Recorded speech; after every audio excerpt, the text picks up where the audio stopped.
بسم الله الرحمن الرحيم الحمد لله رب العالمين والصلاة والسلام على سيد الأنبياء والمرسلين حبيبنا وحبيب رب العالمين. Moving on to the next hadith. This hadith is probably the longest hadith in Riad Alsaleheen.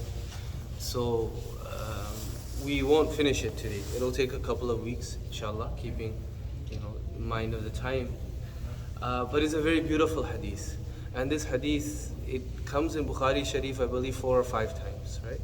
And Muslim Sharif is there as well. In Tirmidhi Sharif, this hadith is there. And I remember when we read this hadith, everyone in the class, I was the one reading the hadith, I remember that. I was reading, the classmates, the teacher, everybody's crying. This is an amazing, beautiful hadith, and it gives you insight into a heart-wrenching story of one Sahabi and his tawbah, and he mentions it in his own words. But before we understand about this hadith, we have to understand the background and the context. So in the 9th year after Hijrah, now picture this, Rasulullah sallallahu alaihi wasallam is basically in control of the Arabian Peninsula. After the previous 22 years of fighting, never having any security, and Makkah was conquered in the year 8. Now the year 9 in Rajab, there were some tribes to the north, because the Arabian Peninsula, it was bordered on one side by the Persian Empire, on the other side by the Byzantine Empire. So near the Byzantine Empire is where Syria, etc. is. There were Arab tribes who were Christian. So they made a false rumor, and they had it spread to the Roman Empire, to the Byzantine Empire, that person who's claiming to be a prophet, who Hiraqal, the emperor of the Roman Empire, accepted was a prophet, but didn't accept Islam, but acknowledged that he was a prophet, right? He's passed away, and now the Arabs are very vulnerable, so we should go and attack them. So the Byzantines said, okay. So now the Muslims are getting news that the Byzantines are forming a huge army to face the Muslims, to come and march on Medina. That's the news that came to Nabi Sallallahu Alaihi Wasallam. Although on the basis, it was on a false basis that they were told or informed that Rasulullah Sallallahu Alaihi Wasallam passed away. The reality is like this: you can't call or text somebody then.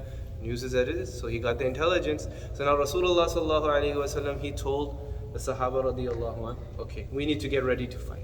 This is the first time they're going to fight a professional army.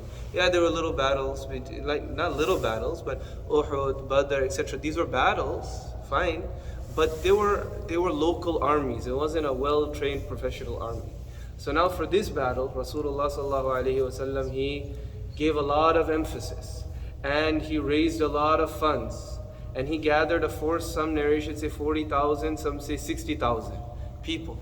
Arab force had never been seen like this. And even then they were expected to be vastly outnumbered by the Byzantines. And the time that this happened, this is in Rajab, and the Islamic calendar, it moves throughout the seasons, but this year it happened to be in the warm season, right around harvest time.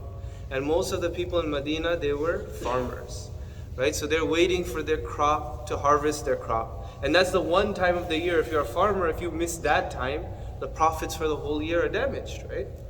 And it so happened that the year before there was a drought, so they were waiting a lot for this, right? For this moment, for this harvest. And along with the harvest, it was an enjoyable time for all of the people, because when it's near the harvest, they would leave their homes in the city, and they would go and they would stay in their gardens. It's a little bit cool, so everybody's anticipating that. Like y'all know, like every year, around December 17th, 18th, I'm gone, right? I go to Chicago. So this year I couldn't. But we anticipate that. And then when you don't, you're like, bitch it, right? So this is how the Sahaba work. Now Rasulullah said we need to raise funds. So now the Sahaba radiallahu anh, they began to give whatever they could. There are some people like Usman radiallahu anh. Usman radiallahu anh, he had a caravan that came from somewhere. And in there he gave 2,000 camels fully equipped for this battle. Along with that, Usman radiallahu anh, he said, whatever profits I made from the trip, this is for this cause as well. And on top of that, he gave 2,000 dinars. So a dinar, to put that's a gold coin. Dirham is silver, dinar is gold. If you want to understand how much that is, about 20 dinars is the gold nisab today. So that's about 5,000 or so dollars. So 20 goes into 2,000, how many? 100 times, right? So 100 times 5,000. Imagine how much is it? $500,000, you could say, the equivalent of that, right? He's given that along with all of the other equipment that he's given. So Rasulullah ﷺ at that time, he said, doesn't matter what Usman does after this, he's a Jannati, right? And this is his second or third time he's been promised Jannah, Usman radiallahu. So now, and the other thing is Rasulullah ﷺ, what he usually did was, when he was going for a battle, he would make the plans very secret, because there were munafiqun in Medina. There were hypocrites in Medina. So Rasulullah ﷺ would say, okay, we're going to go out this direction. They would go in that direction and they'd turn and go somewhere else. This time Rasulullah ﷺ made it abundantly clear. It's the hot season, it's the summer, it's a very far journey. Expect to be gone for several months, and you need to plan accordingly. We're going to Tabuk, because it's easier to go and attack them than it is for them to come to Medina. So now everybody knows what's happening. And this is the time when the famous incident when Umar radiallahu anh brought half of whatever he could, whatever he had. And Abu Bakr radiallahu anh, he brought everything. You see, everybody is really motivated, right? So now there was one sahabi, or there's three sahabis, but the one who's narrating this hadith is Ka'b radiallahu anh. So in this battle, every able-bodied man from Medina left for battle. Who were the exceptions? Number one, there were those people who Rasulullah sallallahu alaihi wasallam he excused. Like people who were injured, people who were old, or there were some people, it's such a far journey, there was not supplies, adequate supplies for them, right? The second group of people were the munafiqun, the hypocrites, okay? You could say the third group of people, some Rasulullah sallallahu alaihi wasallam he left behind for reasons of governance. Like he told Ali radiallahu anh, you have to stay back. And it hurt Ali radiallahu anh. He said, Ya Rasulullah, the only people around are women, children, weak people, and munafiqun, and I'm here in Medina. Rasulullah ﷺ said to him, and this is a controversial statement that people have twisted afterwards, that don't you want to be like Harun to Musa alayhi salam, but there's no prophet after me. Nabi ﷺ reiterated that as well. Right? And that's a different story for a different time. So Ali radiallahu anh was there.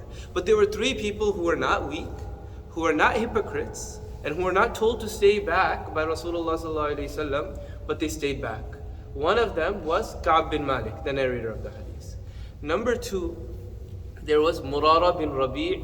Number three, there's Hilal bin Umayyah radiyallahu anhum ajma'in. So these were three Sahabas, and they all stayed back. Why? For different reasons. And Ka'b bin Malik radiyallahu anh, he explains it. Now before going into start reading the hadith, and I'll stop when we get to the time, right? Who was Ka'b bin Malik radiyallahu anh? Was he just a random Sahaba? No, he was quite close to Rasulullah sallallahu alaihi wasallam. He was 24 years old when Rasulullah ﷺ migrated to Medina. However, he wasn't like unknown, and nor did he accept Islam when Rasulullah ﷺ arrived to Medina. He was actually one of the first people who went to Makkah, invited Rasulullah ﷺ to come to Medina. He was there at the pledge of Aqaba, and he accepted Islam. So he went to Makkah before Rasulullah ﷺ came to Medina, and he accepted Islam, right? Ka'b bin Malik. And so at the time when this incident took place, he was about 33 years old. And he was also one of the three famous poets of Rasulullah ﷺ. Hassan bin Thabit, Abdullah bin Rawaha, and Ka'b bin Malik radiyallahu anhu. Okay, so this is just a little bit of information about him. So he was well known to Rasulullah ﷺ. So now I'll start reading the hadith. وعن عبد الله بن كعب بن مالك وكان قائد كعب رضي الله عنه. So Abdullah bin Ka'b bin Malik, the son of Ka'b bin Malik رضي الله عنه, he was the qa'id, the guide of Ka'b رضي الله عنه. So towards the end of his life he became blind. So this is the son. He had three sons, Abdullah, Abdul Rahman, and Ubaidullah. Abdullah is the one that, sometimes you have one child that's more helpful than the others. This was Abdullah. Right? وَكَانَ قَائِدَ كَعْبٍ رَضِيَ اللَّهُ عَنْهُ مِنْ بَنِيهِ حِينَ عَمِيَ. So he was his guide from his sons when he became blind. قَالَ سَمِعْتُ كَعْبَ بْنَ مَالِكٍ رَضِيَ اللَّهُ عَنْهُ يُحَدِّثُ بِحَدِيثِهِ حِينَ تَخَلَّفَ عَنْ رَسُولِ اللَّهِ صَلَّى اللَّهُ عَلَيْهِ وَسَلَّمَ فِي غَزْوَةِ تَبُوكَ. He said, I heard Ka'b bin Malik رضي الله عنه narrating the hadith, his hadith, the incident when he stayed back from Rasulullah sallallahu alaihi wasallam during the battle of Tabuk, which I just explained, right? Now, one thing about the battles is Rasulullah sallallahu alaihi wasallam, he fought in 27 battles, okay? Or he went out in 27 battles, we should say, and he actually fought in 9. Sometimes they'd go out and there's no fighting. Like Tabuk, they went out, but no actual fighting took place, right? 9 battles Rasulullah ﷺ actually fought. He went out in 27 battles. And there were 47 sariyas. Sariyas are those expeditions that Rasulullah ﷺ sent Sahabas to go and fight. He didn't fight. There's one other side point I want to make over here. You know, some people, they say somebody that came and asked, they heard other people have said this, that Rasulullah ﷺ, he never fought an offensive war. That's absolutely false, right? What was Fatih Makkah? Rasulullah ﷺ went to conquer Makkah. What was Tabuk? He went out with the intention to go and fight. Well, you know, although you might say that that's defensive, what was Hunain? All of these battles, they were offensive battles, right? So it's very dangerous when you whitewash your history, because you could say it to a Muslim audience and everybody will say, oh my God, Islam is so peaceful and we're so beautiful and let's present this to the whole world, and everybody will think that Muslims are friendly and we can put this friendly face on, and then non-Muslims will say, what about this, what about this, what about this? We have to accept our history and accept that it was divinely guided by Allah subhanahu wa ta'ala and explain. We don't have to whitewash or change anything, change history. Alright, so anyways, قال كعب رضي الله عنه, he says, لم أتخلف عن رسول الله صلى الله عليه وسلم في غزوة غزاها قط. I never stayed back when Rasulullah صلى الله عليه وسلم went out for any battle. Never. إلا في غزوة تبوك, except for the battle of Tabuk. But now there's one other exception that he didn't mention. Now, why? He'll explain that as well. غير أني قد تخلفت في غزوة بدر. Except I stayed back from the battle of Badr. Why did he not feel that he needed to mention that? وَلَمْ يُعَاتَبْ أَحَدٌ تَخَلَّفَ عَنْهُ. Because nobody who stayed back from the battle of Badr was blamed. إِنَّمَا خَرَجَ رَسُولُ اللَّهِ صَلَّى اللَّهُ عَلَيْهِ وَسَلَّمَ وَالْمُسْلِمُونَ يُرِيدُونَ عَيْرَ قُرَيْشٍ. Rasulullah ﷺ and the Muslims, they went out trying to capture the caravan of the Quraysh, of Abu Sufyan, who became a Sahabi later on. He wasn't Muslim then.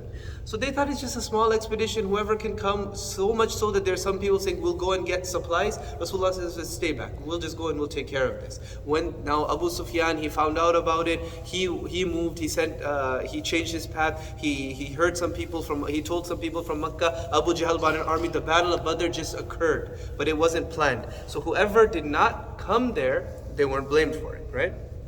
And he made up for it because in the battle of Uhud, he suffered 10 wounds, right?